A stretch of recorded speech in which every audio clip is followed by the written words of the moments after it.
இல்லை என்று சொல்லும் மனம் இல்லாதவன், ஈடு இணை இல்லாத கருணை உள்ளவன், இன்னல் பட்டு எழும் குரலை கேட்கின்றவன், எண்ணங்களை இதயங்களை பார்க்கின்றவன்,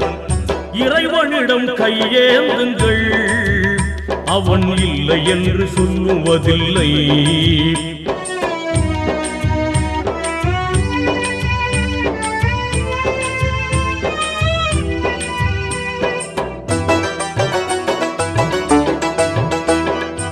ஆசையுடன் கேட்பவர்க்கு அள்ளி தருபவன், அல்லல் துன்பம் துயரங்களை கிள்ளி எறிபவன்,